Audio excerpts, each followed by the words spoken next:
Journalism కోర్సును అభ్యసిస్తూ మరి భారత వికలాంగుల హక్కుల పరిరక్షణ సమితి పక్షాన ఈ తెలంగాణ రాష్ట్రంలో వికలాంగుల సమాజానికి జరుగుతున్నటువంటి అన్యాయాల మీద మరి పోరాటం చేయాలని చెప్పేసి వారు ముందుకు వచ్చినటువంటి సందర్భంలో వారిని రాష్ట్ర నాయకత్వం భారత వికలాంగుల హక్కుల పరిరక్షణ సమితి రాష్ట్ర కమిటీ ఏకగ్రీవంగా వారిని రాష్ట్ర యువజన విభాగం అధ్యక్షుడిగా ఈరోజు నియామకం చేయడం,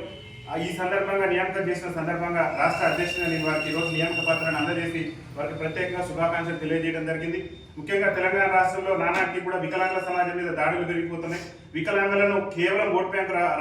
రాజకీయ పార్టీలు వాడుకుంటూ వికలాంగుల సమాజాన్ని విస్మరిస్తున్నటువంటి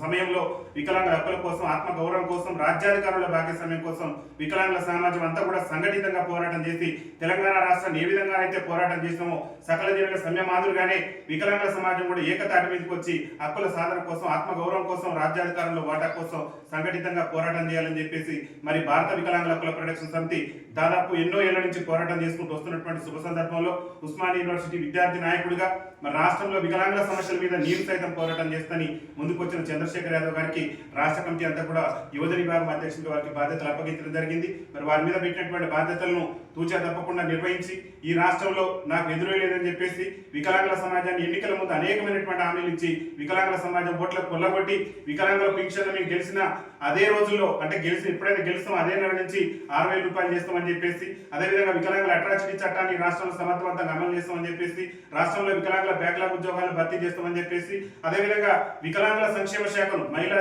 సంక్షేమ శాఖ నుంచి వేరు చేసి ప్రత్యేక శాఖ గుర్తిస్తామని చెప్పేసి, ముఖ్యంగా తెలంగాణ రాష్ట్ర స్థానిక సంస్థల ఎన్నికల్లో వికలాంగులకు రాజకీయ అవకాశాలు కల్పిస్తామని చెప్పేసి కాంగ్రెస్ పార్టీ ఎన్నికల మేనిఫెస్టోలో పేర్కొన్నటువంటి రాష్ట్ర ముఖ్యమంత్రి నేటి వరకు కూడా వికలాంగుల సమాజానికి ఇచ్చినటువంటి ఏ ఒక్క హామీని కూడా నెరవేర్చకుండా వికలాంగుల సమాజం పట్ల వివక్ష ప్రదర్శిస్తున్నటువంటి నేపథ్యంలో వికలాంగులకు ఇచ్చినటువంటి హామీలను కాంగ్రెస్ పార్టీ ఎన్నికల మేనిఫెస్టోలో చెప్పినటువంటి హామీలను నెరవేర్చాలని చెప్పేసి భారత వికలాంగుల హక్కుల పరిరక్షణ సమితి ఆధ్వర్యంలో అతి త్వరలోనే హైదరాబాద్ కేంద్రంగా పెద్ద ఎత్తున నిరసన కార్యక్రమాలు, రాష్ట్ర వ్యాప్తంగా కూడా నిరసన కార్యక్రమాలు చేపట్టబోతున్నాం. ఈ నిరసన కార్యక్రమాలన్నింటినీ కూడా దిగ్విజయంతం చేయడంలో యువజన విభాగం అధ్యక్షుడిగా తెలంగాణ రాష్ట్రంలో ఉన్నటువంటి 33 జిల్లాలను కూడా సమాయత్తం చేసి 33 జిల్లాల్లో ఉన్నటువంటి వికలాంగుల యువనాయకత్వాన్ని ప్రోత్సహించి హక్కుల కోసం, ఆత్మ గౌరవం కోసం, రాజ్యాధికారుల వాటా కోసం చంద్రశేఖర్ యాదవ్ గారు మరి కృతనిశ్చయంతో పోరాటం చేస్తారని చెప్పేసి ఆకాంక్షిస్తూ వారికి బాధ్యతలు అప్పగించడం జరిగింది. మరి రాష్ట్ర యువజన విభాగం అధ్యక్షుడిగా ఎన్నికైనటువంటి చంద్రశేఖర్ యాదవ్ గారిని కూడా ఒక నిమిషం